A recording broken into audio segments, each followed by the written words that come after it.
Spider-Man does whatever. Excuse me, gentlemen. You're forgetting you're forgetting about the a lot of talk of men and people. What about artificial intelligence? Science could not save my body. My mind, however, Did you die? I've uploaded my consciousness. This is Cool. Hail Hydra, right? You said it, not me.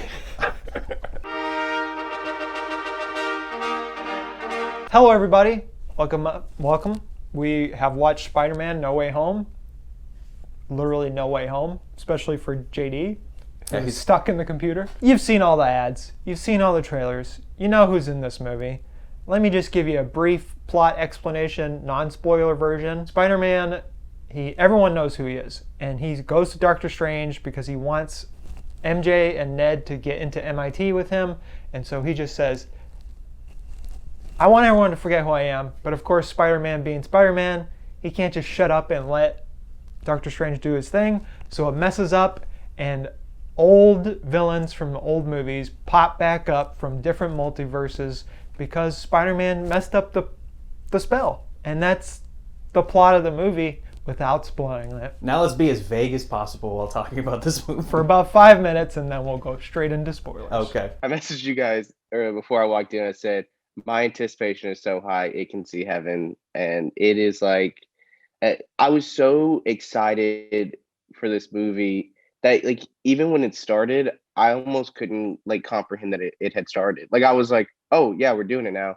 And guys, I was like, I just had like a really great time. Like I wouldn't say this movie is like the best movie, but if you're looking for just like an awesome superhero time, like that's what this is. Like it's a great Spider-Man story. It actually has like this idea of like redemption, and which I think sometimes is something that we haven't had in these movies, is like that kind of over like arcing, like what's the point of this story? And this really had that. I think it builds upon the first two MCU Spider-Man movies, but also uses that nostalgia from the past Spider-Man movies, creates this idea that in your brain of like the nostalgia just helps inform the choices that are made here, because we all know Peter Parker, we all know Spider-Man. He's a dude that's conflicted with all these emotions.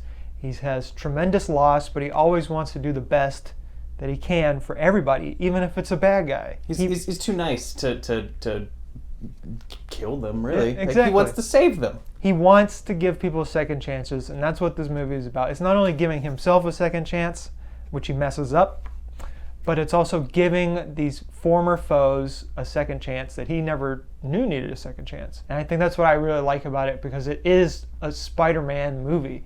The first two I love, but I didn't really like sometimes in my brain, because I'm like, oh, these are Spider-Man movies within the MCU, and he's playing to the bigger plot. It's a very different, like, he's not poor and he's not, sad all the time. He's kind of having fun in the first two. It's very interesting. Yeah. Scorsese, who says these movies are not cinema, whatever that word even means. There's scenes in this movie where I'm like, that was incredible. Like just like filmmaking wise, it's insane what they pulled off multiple times. And then especially stuff near the end, it's a great movie. This is sort of like a reverse origin trilogy in some ways, because they start off and like, we all know who Spider-Man is.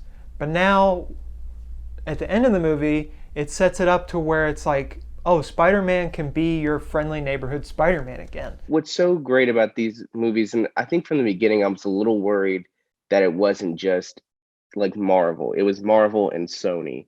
But now that we have, like, you're right, they've reverse engineered this origin story, and now where we end up is so perfect to be like, okay, he can still be a part of the MCU when he needs to be.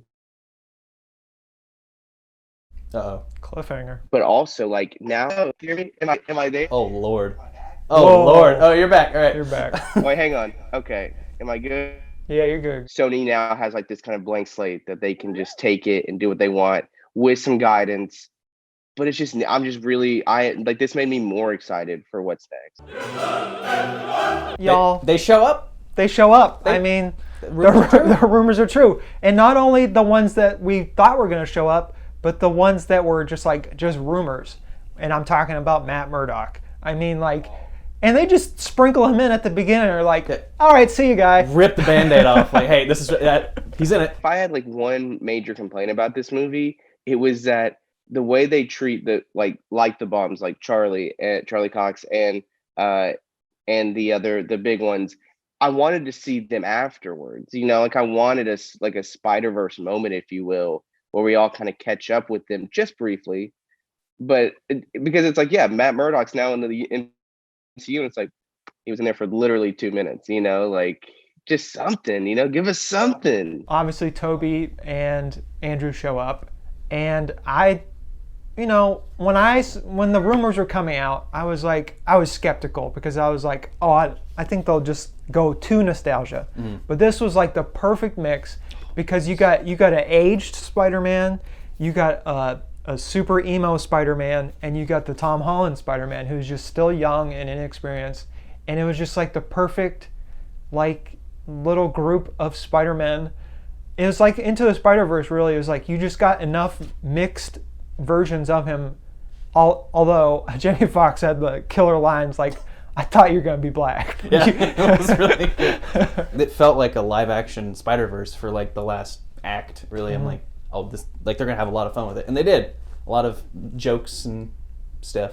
When they show up, there's I kept feeling myself this is gonna sound so stupid, on the verge of tears for the last third of this movie. I was ready at almost any moment just to break down. I don't know why, because as much as I don't like the second Andrew Garfield movie, I still love him as a Spider-Man, and it was just there.